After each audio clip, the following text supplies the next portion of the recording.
Monissa Kaanaan keskuksissa eri puolilla maailmaa on rukouspuutarha. Miksi tällainen puutarha? Reliefit kertovat, mitä Jeesus teki meidän puolestamme. Saatamme nähdä jotain taivaallisen Isän rakastavasta sydämestä. Jumala on rakastanut maailmaa niin paljon, että antoi ainoan poikansa, jottei yksikään, joka hänen uskoo, joutuisi kadotukseen, vaan saisi iankaikkisen elämän. Suurempaa rakkautta ei kukaan voi osoittaa, kuin että antaa henkensä ystäviensä puolesta. Puutarha osoittaa tien lähteelle, josta voimme ammentaa voimaa elämämme koettelemuksiin. Jeesus itse on tuo lähde. Hänen oli tultava joka suhteessa veljensä kaltaiseksi, jotta hänestä tulisi armahtava ja uskollinen ylipappi, ja hän voisi Jumalan edessä sovittaa kansansa synnit. Koska hän on itse käynyt läpi kärsimykset ja kiusaukset, hän kykenee auttamaan niitä, joita koetellaan.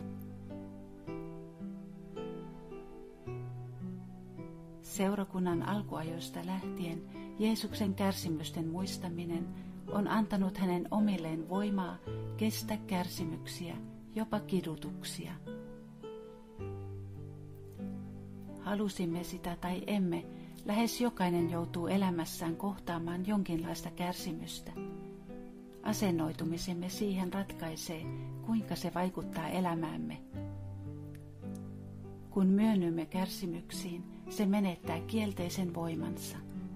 Silloin siitä tulee voimavara, joka muuttaa meitä Jeesuksen kaltaisuuteen. Sano siksi Jumalalle: Isäni, en ymmärrä sinua, mutta luotan sinun rakkauteesi.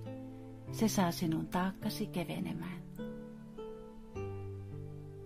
Koska Jeesus elää ja rakastaa meitä niin paljon, hän myös kärsii kanssamme. Saul, täynnä vihaa kristittyjä kohtaan, kohtasi matkalla Damaskokseen Jeesuksen. Jeesus kysyi häneltä: Saul, Saul, miksi vainoat minua? Herra, kuka sinä olet? Saul kysyi.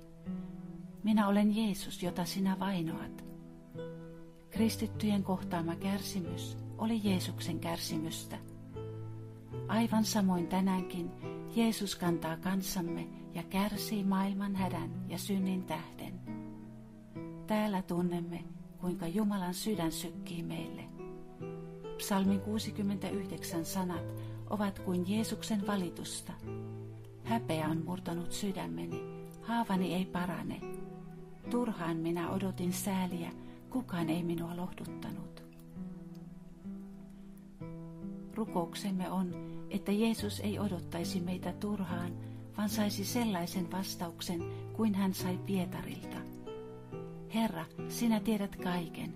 Sinä tiedät, että olet minulle rakas. Jeesus, kiitämme sinua lunastuksestasi ja rakkaudesta annamme itsemme sinulle. Ota vastaan uhrimme, että sinua rakastettaisiin enemmän ja rakkaus toisi sinulle iloa. Aamen. Nyt seuraamme Jeesusta hänen ristintiellään.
Kristus on ylösnoussut. Hän on totisesti ylösnoussut. Halleluja!